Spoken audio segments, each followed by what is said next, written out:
अधिकारियों के सामने हो रहा है। जब जिम्मेदार अधिकारी हैं, अरे भाई अब तो आयोग के हाथ में है ना, अधिकारी भी तो आयोग के अंडर में चले गए, लेकिन उनका रिमोट कंट्रोल कहां है ये हम भी समझ रहे हैं। जगह जगह पे अभी अमित शाह जी ने परसों कैराना में डोर टू डोर प्रचार किया। आप देखें कि हजारों लोग उनके साथ चल रहे हैं, कोई आचार संहिता का उल्लंघन नहीं, 5 आदमी से ज्यादा नहीं चलने हैं।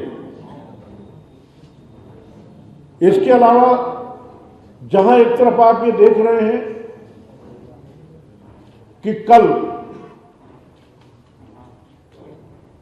दिल्ली में जहां अमर ज्योति जल रही थी 1971 से, उसको हटा करके वहां सुभाष चंद्र बोस जी की मूर्ति की स्थापना की जा रही है। हमें मूर्ति की स्थापना का ऐतराज नहीं है, क्योंकि हम सुभाष चंद्र बोस के अनुयायी हैं। सुभाष चंद्र बोस जी ने हमारे देश के ऊपर एक उपकार किया है, हमारे ऊपर उपकार किया है, और उस उपकार को कांग्रेस तो कभी भूलेगी नहीं, हमारे देश और प्रदेश का जन जन कभी नहीं भूलेगा। यहां मेरे कहने का तात्पर्य दूसरा है। कल मैं बहराइच में था। कल हमारे वीर, हमारे स्वर्गीय सुभाष चंद्र बोस की जयंती थी। हमारी कांग्रेस पार्टी ने एक कार्यक्रम बंद जगह पर, एक हाल में, इसी तरीके के हाल में उनको माल अर्पण करने का कार्यक्रम किया था, श्रद्धा सुमन अर्पण करने का, श्रद्धांजलि अर्पित करने का एक कार्यक्रम किया था सुभाष चंद्र बोस जी की जयंती में, एक फोटो रख करके और कुछ नहीं। बहराइच शहर में उस हॉल की कैपेसिटी 500 थी और उसमें कुर्सियां पड़ी हुई थी 105, और 105 में 10-15 कुर्सियां खाली थी। कार्यक्रम शुरू नहीं हुआ, मैं पहुंचा वहां पर, कार्यक्रम शुरू नहीं हुआ और पूरा पुलिस अमला पहुंच गया और करके उन्होंने कब्जे में ले लिया। उन्होंने कहा नहीं साहब, आपने परमिशन नहीं ली है, चुनाव आचार संहिता का उल्लंघन हो रहा है। क्या महापुरुषों को माल अर्पण करने में भी चुनाव आचार संहिता का उल्लंघन हो रहा है? और अगर उल्लंघन हो रहा है तो फिर दिल्ली में जो आप कर रहे हो उसमें क्या हो रहा है? यानी आप शासन सत्ता पे हो तो आपके लिए कोई कायदा कानून नहीं। हम कांग्रेस पार्टी में तो सारे कायदा कानून हमारे लिए हैं। और इसके बाद ये हुआ, अब मैं नहीं जानता हूं कि क्या हुआ आगे चल के। हमारे खिलाफ एक तहरीर लिख करके दे दी पुलिस ने, देहात कोतवाली बहराइच में। लिखी गई FIR की नहीं लिखी गई हम नहीं जानते। कार्यक्रम हुआ नहीं, एक भी माला डाल नहीं पाए। कैपेसिटी 500 की है, वहां है 90 लोग, सारे के सारे लोग बैरंग चले आए। पूरी वीडियोग्राफी फोटोग्राफी है। कार्यक्रम हुआ नहीं, उसके खिलाफ भी कार्रवाई होगी। और दिल्ली में इतनी बड़ी कार्रवाई की जा रही है, की गई। अब करें क्या भाई?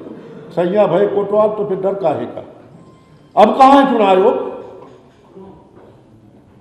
मैं आप लोगों के माध्यम से चाहता हूं कि इसको उजागर करें। मीडिया हमेशा निष्पक्ष रहा है और आज भी निष्पक्ष है।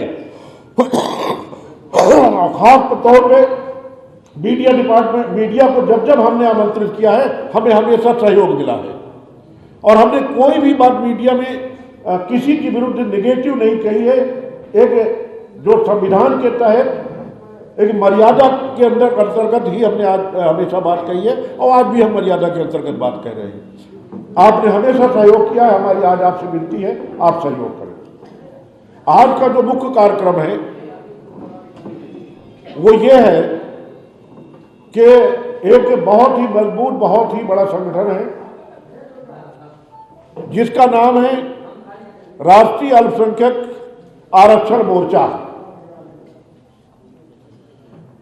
आज राष्ट्रीय अल्पसंख्यक आरक्षण मोर्चा के माननीय राष्ट्रीय अध्यक्ष जी बैठे हुए हैं आपके सामने, मोहम्मद परवेज सिद्दीकी, जनाब मोहम्मद परवेज सिद्दीकी साहब।